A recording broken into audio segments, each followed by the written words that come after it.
back, ladies and gentlemen, to The Legend of Dragoon, Disc 2. So, yep, we are on the new continent, Tiberoa. And Tiberoa's pretty much got its own problems, as you will see. So, the Civil War is over and done with.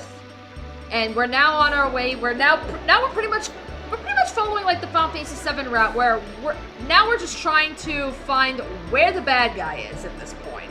Like, we know he's in Tiberoa, but we don't know where he is and what he's after. So, yeah, this is another Final Fantasy VII throwback. Anyway, we got BJ back, and I caught him up. I'm still salty about Lavitz.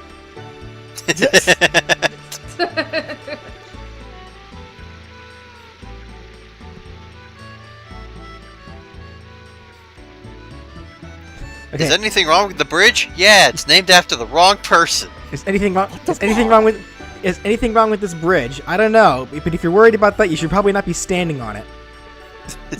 Oh, come on, it's fine. Oh, sorry, we should have told you. The bridge is under construction. It's not fully sturdy. What?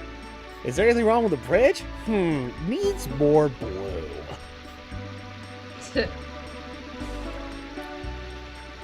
It's like the tiling on this bridge is just not completely asymmetrical. It's bothering me like crazy. Can somebody fix this? The non-asymmetric bridge triggers me. This is some riveting commentary. We're talking about a goddamn bridge. Oh, come on. We talk about more bizarre things than that. I mean, you're not wrong, but I mean... The Legend of Dragoon. What's your reason for playing this? Bridge. Personally, I don't see what's so important about a bridge. It's like, oh, I'm gonna go to conventions and promote my bridge. Yo, you guys want to talk about how I'm buying some Shadow Cutter thing? No, bridge. Yeah, it's like at this point, it's just alright. Just get everybody back up. Get everybody nice and dressed. Alright, look, if you buy the heavy boots, you're only just gonna destroy the bridge in half. Okay, get the soft boots, and you won't have to worry about weighing the bridge down. And then you get heavy gloves for Satchel, and he just starts one-shotting everybody. You can just wallop everybody with those heavy gloves. He becomes the one-punch man. Yeah, well. It's like the heavy gloves turns out to be a couple of boxing gloves. Cardboard boxing gloves? Did I hear that right? Yeah. No. What? Colonel, Labo? they found my boxing gloves. I was about to say Labo. That's not what I said, BJ. But you know what? Fuck it. Let's roll with it. Colonel, they found me out.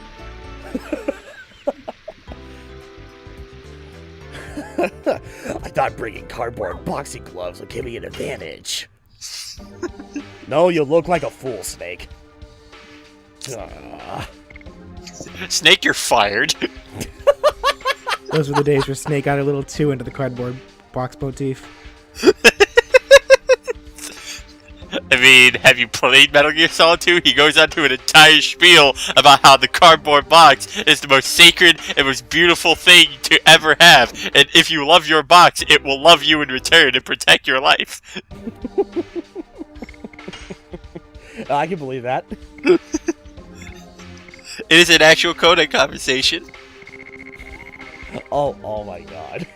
And the best part is too, Ryan, is that there's instances where you can see someone sneaking around in a cardboard box, and if you shoot at it and call Pliskin, he goes, "By the way, you owe me a new box." Okay, note to self, look up that various Codex conversation after we're done recording. There's so many dumb Codex conversations in Metal Gear. Oh no, I can imagine that. Meanwhile, it's like, you know, it's one of those things like, don't you just love it, like, where you get games where it's like, okay, we've moved on to the next disc, but, like, they don't even have the courtesy of, like, restoring your health from the previous fight. It's like, you know, so it's like, yeah, apparently we've been traveling and we've been crossing continents, and meanwhile, like, Hachel and Albert on the verge of death. Between disc, everything transfers over. Your stats, your items, your weapons, your low health. Wait, what the hell? You're lacking will to live. Help! Alright, so now we're introduced to a plot important character for this disc. Emily. Emil? I'm thinking this has got to be a translation issue. Like, I get the impression, like, maybe her name is supposed to be Emily. But there's two L's there. Yeah, but it's like with how it's spelled and everything, it's like, so wait, is it Princess Emily, or are you actually saying her name is Emil? But I kind of get the impression, like, it's supposed to be Emily, and, you know, maybe it's just spelt differently, or maybe it's a translation issue, I don't know. It has to be, because it's like, for one thing, it being Emily wouldn't work because there's an E at the end. It'd have to be a Y. So therefore, it would just become Emil. But right. But all we can get from that character interaction is that she's a cunt. Yeah, pretty much. Is she our like, next party so, member? I know, it's like, yeah, like this poor woman, you know, she goes up and she says, you know, look, my husband was murdered by bandits, this baby's all I have, will you please name my child? And what does she say? It's like, that thing is hell on wheels, get the hell away from me. It's like, yeah. I don't want to name my baby Hell on Wheels. That's a terrible name. Are you kidding? That'd be the most badass baby ever. Yeah, it's like, just imagine in school. Okay, roll call. Hell on wheels. Present. That reminds me of a Master, like, I think it was season 2 of Master Chef. There was a woman that went on. She was a single mother who went on the Master Chef in hope of making a better life for her and her son. So yeah, she was a single mother. Her son's name was Danger. Okay. We're sitting here like, he's gonna love that name when he gets older. Actually, that actually reminds me of a story that I was told one time, but I forgot who it was by, but apparently there was a student who had an issue with a teacher because every time they spelt their name on a test, they'd constantly get called out for how they spelt their name, but it got set straight with the teacher, though, because apparently that was legitimately how their name was spelled. Like, I'll type it in the chat. Like, oh, God. Like, what was the name? Okay, so it's supposed to be pronounced as Ladasha, but this is how it's spelled. Ladasha? Yeah, Ladasha. Ladasha. Like Like- L-A. Yeah, Ladasha. I mean, that makes sense phonetically. Yes. Well, That's that actually was pretty That's like badass, I'm not that's gonna like lie. spelling great GR8. Well, that's like, I remember, what was it, like a couple of months ago or something, there were like, for like a day, there was like a story on Twitter where like, I guess like a woman and her daughter, they were in an airport or something, and like the dog, and you know, the mom was complaining, I guess, because I guess apparently the person at the airport, she read like, you know, her daughter's name, and was like kind of cackling because the daughter's name was supposed to be Absidy, but it's literally spelled A-B-C-D-E. Oh yeah. And it's like, it's like, and you know, and it's just and it's like, you know, the mother tried to make a big stink about it on social media, you know, probably tried to get this person fired and shit about it. But it's like, pretty much everybody's response was, why would you do that to your child? You know, it's like if you want to get the name Absidy and everything, it's like, okay, but when you spell it like A-B-C-D-E, it's like, dude, what did you think was going to happen? God. I thought she would become president. I actually remember. Yeah, that's like, you know, it's kind of like, yeah, like that L-A or something. That's Yeah. like, I guarantee you nobody's going to call that kid like Ladasha or something. It's going to be, they're going to say, what, L-A. Yeah. I mean, it's like, what? It's like when you give your kid a weird name like that, it's like, and they mispronounce it, but it's spelt so weird like that. What did you think was going to happen? That makes If you wanted to, it's like, it's one of those things. Like, if you want the name to be, you know, pronounced a certain way, it's like, why not just spell it out as such? that does make me wonder. Like when obviously none of us are parents, and none of us really know. But I imagine when a parent makes the choice of what they want to name their newborn child, I imagine they also get the choice of how to spell it too, correct? Yeah. So I like, would imagine. yeah, so like, I kind of have to wonder for a lot of these names, like, what's going through these parents' minds when they choose to spell it in a certain, like, this specific way, or do they accidentally misspell the name, but then just roll with it to say face? Right. God, I am naming my child Fook. How do you spell that? F-U-C-K. What? Oh man, no. Actually, true story. Like, growing up, my best friend growing up, her name, her birth name was Caitlin. Obviously, we called her Katie, but on her birth certificate, they actually spelt her name wrong. So instead of it being like Caitlin, they left out. I think they left out a letter. Like they left out like an I or something. So instead of it saying Caitlin, it said Catlin. So it's like, well, I got. It's like, what? It's like, all right, the government recognizes me by a misspelled name. Okay, I mean, she rolled with it, but everybody just called her Katie at that point. Yeah. Right. And it actually reminds you of like a very similar incident that a student had like back when I was in middle school. I don't know. I mean, I don't remember exactly what the occasion was for, but it's like every week they would announce like a series of students' names over the intercom. I don't know if it's like for good behavior or what, but I remembered there was this one kid and he had the last name which is supposed to be pronounced Allgaier, but here actually I'll tell you here.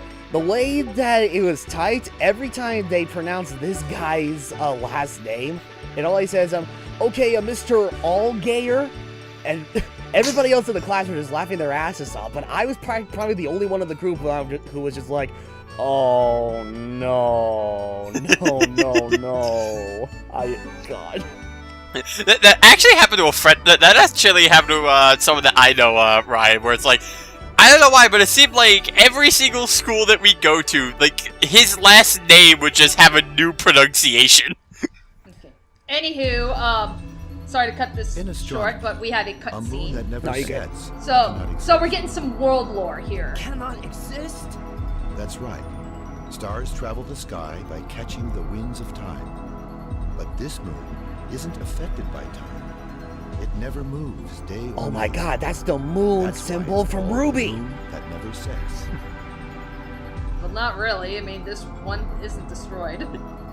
It looked destroyed. Not yet, anyway. I'm gonna piss on the moon! No! Never sets glows red. A moon child descends upon the earth to fill the world with holy bliss. It fills the world with holy A bliss bloom by of your burning total everything. fate given by the moon. However, what we really get is the spawning of destruction and fear. That is Iblis! the black monster. Oh God! Monster. No! The Black Monster. He's appeared again.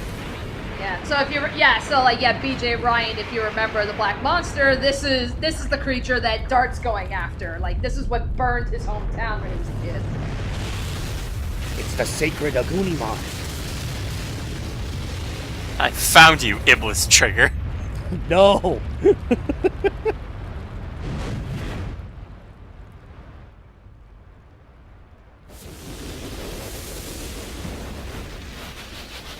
Why a demon, not a blessing? Because fuck you, that's why. The mystery. See, look, he's made a fire piss to the moon. Because gods are dicks. Well, Right, as you all know, if there's a fire, that means the gods are angry. All right. So yeah, there we go. I mean, pretty much the entire point of this whole thing is supposed to be like, because there's a bandit problem that's going on in the country right now that they've issued a curfew, so you can't leave and everything. It's pretty much just a lame ass excuse to be like, okay, we gotta dump some lore at some point, but how do we do it? Here you go, random lore dump. I mean, you gotta do it one way or another. And meanwhile, sissy fight. Oh no, Grandpa's gonna get into his Vietnam stories again. No!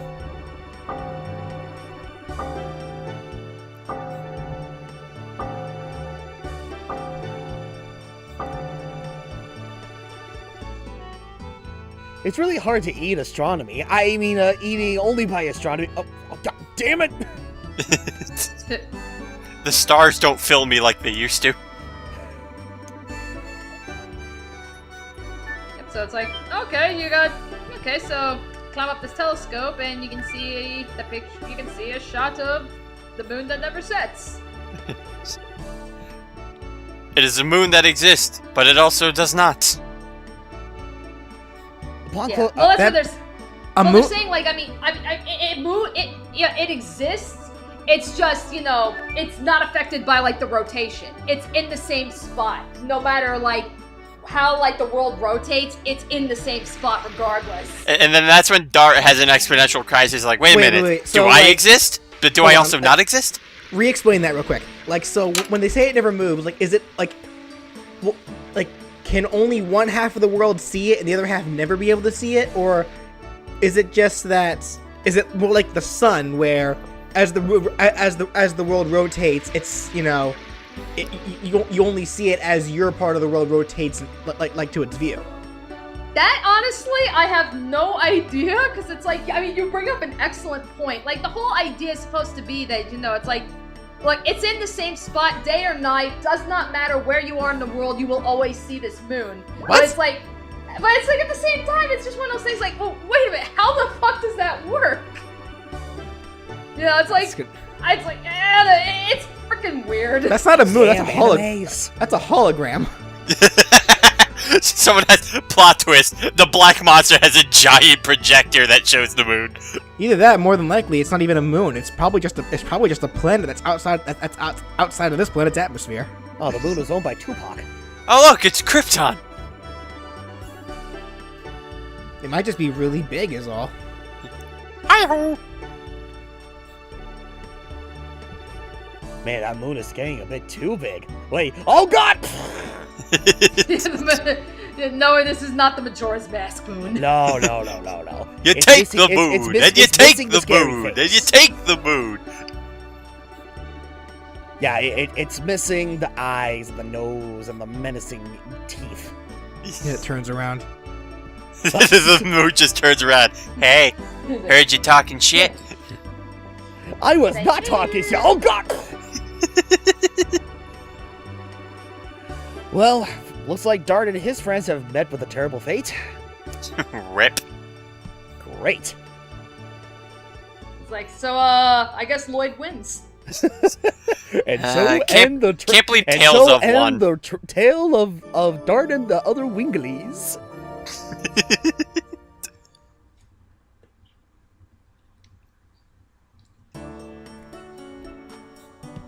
Yep, so, alright, now we can actually leave the goddamn town. It's like, I think I've had enough of a beach paradise for one day. Alright, let's move on. I'm gonna take my Wingly for a walk.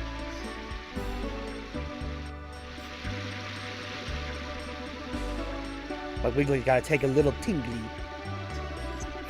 Off the bridge. No, not the bridge. Mommy, what's that thing the guys carry? It's a Wingly, dear.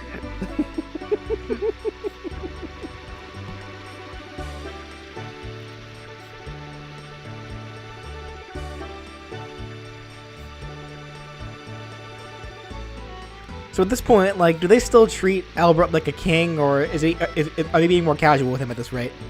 Albert, they're trying to get used to the casual thing, because even Albert is saying, please don't treat me like a king, I am a traveling companion like you guys, and they're still trying to get used to it. It's like, no, that's what, no need to be so formal. Just keep calling me Albert. Yeah, I will say this, it's interesting to see Albert go from a prince to a king. And he's out of his can. But, really. Yeah, really. Alright, but suffice it to say, so, okay, Lloyd he's not in this town, so now we gotta go make our way over to the next city to continue the search. So, join us next time. My legs are tired.